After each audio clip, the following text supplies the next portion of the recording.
ফলে আমরা আর কিচ্ছু করতে পারলাম না নাতি। আমরা তো নিজেদের ফাঁদেই আটকা পড়ে গেছি জয়া। ডোডো যদি অত বড় একটা ভুল না করতো তাহলে আর ও মেয়েও তো ঝোপ বুঝে কোপ মারছে না। আমি তো ওকে কত রকম প্রলোভন দেখানোর চেষ্টা করলাম, কিন্তু শুধু বিয়ে ছাড়া আর কোনো কিছুতেই রাজি হচ্ছে না। কিন্তু দীপ, ডোডো কি সত্যি এরকম একটা অন্যায় করতে পারে বলো? ও তো এত জোর দিয়ে বলছে, তবু দেখো জয়া, গন্ডগোল তো কোথাও একটা হয়েছে ঠিকই। হয়তো খুব ড্রাঙ্ক ছিল, যার জন্য এখন কিছুই মনে করতে পারছে না। আর না হলে একটা ঘোরের মধ্যে। দেখো, রিপোর্টটা যদি পজিটিভ না হতো আমি কি কোনো দিকে কান দিতাম না। তাছাড়া এই মেয়েটাকে যদি আমরা রিফিউজ করতাম, ও তো পুলিশের কাছে গিয়ে সবকিছু বলে দিত। শুধু কি তাই, ওর বাবা মাও তো ওকেই সাপোর্ট করতো। থানা পুলিশ হলে একটা কেলেঙ্কারি কাণ্ড হয়ে যেত না? কিন্তু তুতুলের কি হবে দীপ? ওর বাড়ির লোকেদের আমরা কি জবাব দেব? ওর বাড়ির লোকেরা যদি এই অন্যায়ের বিরুদ্ধে রুখে দাঁড়ায়, তখন সত্যি তো তুতুলের ওপর তো সব থেকে বড় অন্যায় হয়েছে। তুতুলি তো পুরো ব্যাপারটাকে ইনভাইট করলো। ওই তো ওদের বিয়ের ব্যাপারে সবচেয়ে বেশি ইন্ধন দিচ্ছে। ওই তো ওই মধুশ্রীর বাবা মাকে ফোন করে এখানে ডেকে নিয়ে। হ্যাঁ, সেটাও করেছে একটা মারাত্মক অভিমান থেকে। ডোডোকে কথা দিয়েছে তুতুল যে এই বাড়ি ছেড়ে কোথাও যাবে না। তুমি আমাকে একটা কথা বলো তো জয়া, মেয়েটা চোখের সামনে দাঁড়িয়ে সবকিছু কি করে দেখবে? আমি কিচ্ছু বুঝতে পারছি না দীপ, আমি কিচ্ছু বুঝতে পারছি না কি করবে। আমি তো ডোডোর মুখের দিকে তাকাতে অবধি পারছি না। সবই কপাল জয়া। আর কপালই বা বলছি কেন, এখন তো মনে হচ্ছে সবটাই আমার পাপের ফল। দীপ, হ্যাঁ জয়া, আমি তো কম পাপ করিনি। কথায় বলে না, পাপ বাপকে ছাড়ে না। আজ তার ফল বুঝতে পারছি। আক্ষেপ শুধু একটাই, আমার পাপের ফল আমার ছেলেটার উপরে কেন? তা যদি আমার উপরে বর্তাতো তাহলে তো আমার এতটা কষ্ট হতো না জয়া। মা, ডোডো, তুতুল কি কোথাও বেরিয়েছে? বাড়িতে কোথাও দেখছি না ওকে। তোমরা কি কেউ কিছু জানো? কাল যখন মধুশ্রীর বাবা মার সামনে, তুতুলের সামনে, আমাদের সকলের সামনে তুমি মধুশ্রীকে বিয়ে করার দায়িত্বটা নিজের কাঁধে তুলেই নিয়েছো, তারপরেও কি আর তোমার তুতুলের খোঁজ করার কথা? তুতুলকে বাড়ি ছেড়ে চলে গেছে, কিন্তু মা ও তো আমাকে কথা দিয়েছিল। ও তো কথা দিয়েছিল যে বাড়ি ছেড়ে ও কখনো কোথাও যাবে না। তোমার কি মনে হয় ডোডো? হ্যাঁ, কি মনে হয় তোমার?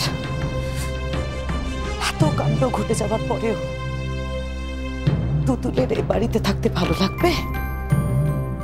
এমনিতেই তো কম অপমানিত হয়নি মেয়েটা। এরপর প্রত্যেকটা দিন তিলে তিলে আর অপমান সহ্য না করলেই নয়। আমার কি করার ছিল মা? তোমরা কি আমাকে বিশ্বাস করেছ? তুতুল কি আমাকে বিশ্বাস করেছে? করেনি। বরঞ্চ ও মনে মনে চেয়েছে যাতে আমি ওর কাছ থেকে দূরে চলে যাই। আমাকে অন্য একজন মেয়ের সাথে থাকতেও বাধ্য করছে। আমাদের বিয়ের পবিত্র বন্ধনটাকে ভাঙতে বাধ্য করছে আমাকে মা।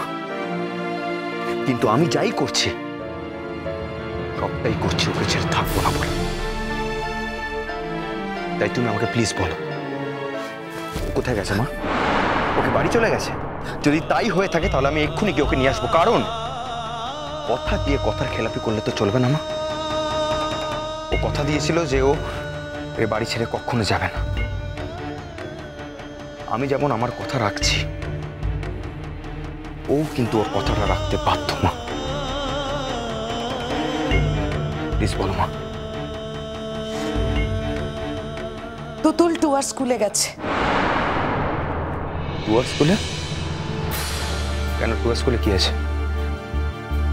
কিছু না, ওই টুয়ার স্কুলের প্রিন্সিপাল তুতুলকে ডেকে পাঠিয়েছিলেন, তাই তুতুল বলল প্রিন্সিপালের সঙ্গে দেখা করতে গেছে। আমার মনে হয় ও ইচ্ছে করেই নিজে থেকেই ওখানে গেছে।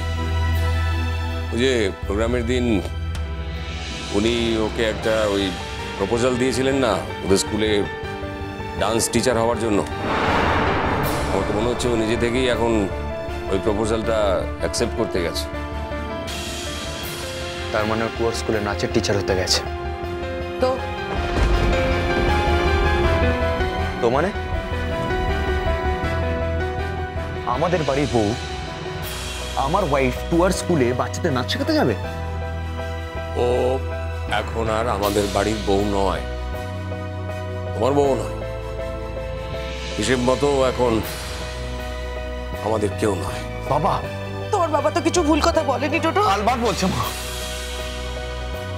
আলবাত ভুল বলছে।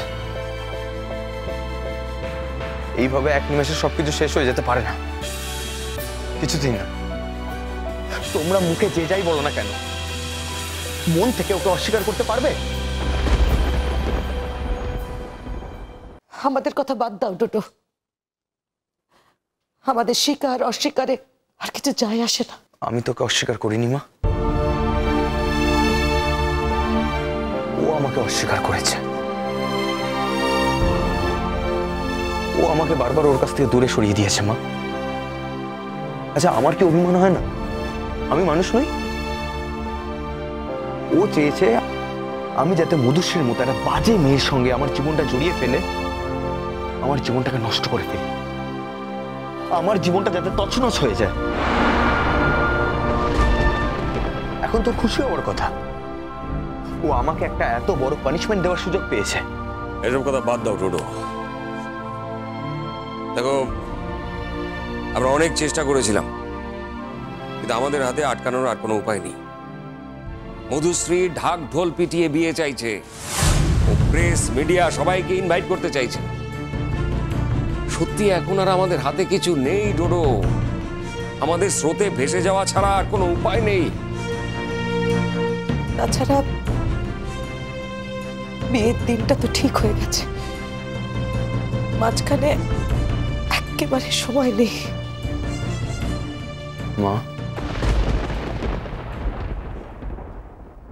পরশুদিন তুতুলের জন্মদিন, আর আমি চাই তুতুলের জন্মদিনটা বড় করে সেলিব্রেট করা হোক। আমি সব অ্যারেঞ্জ করব, সবকিছু করবো, কিন্তু তোমরা কেউ ওকে কিছু বলো না, কারণ আমি অ্যারেঞ্জ করেছি জানলে হয়তো পার্টিসিপেট করবে না। তাই আগে থেকে ওকে কেউ কিছু বলো না তোমরা, প্লিজ প্লিজ কিছু বলো না। এটা অনেকটা জুতো মেরে গুণগান করার মতো হয়ে গেল না?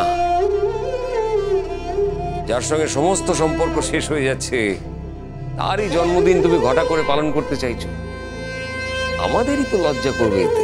জানো বাবা, জানো তো আমিও না আমাদের পিসিমণির মতো।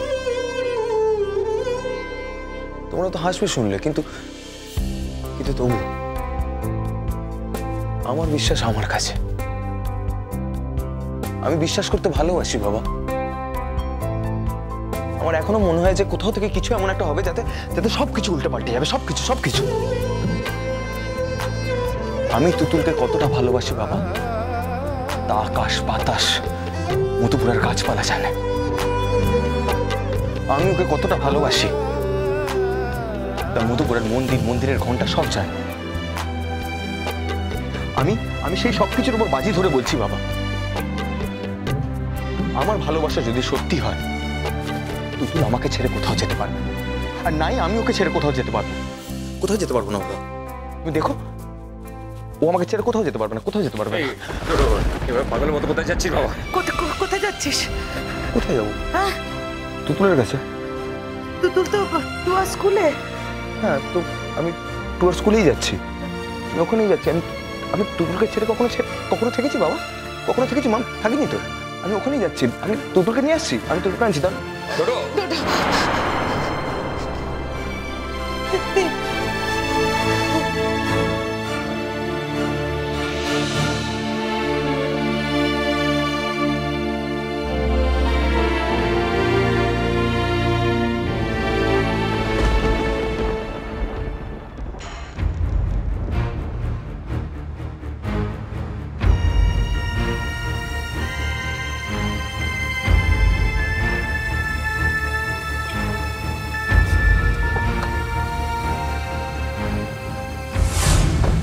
গাড়িতে উঠে আসো।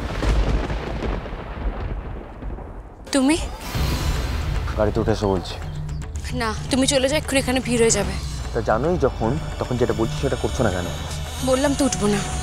যদি উঠতেই হতো, টুয়ার গাড়ি ছিল তো উঠতেই তো পারতাম। তুতুল। চোখের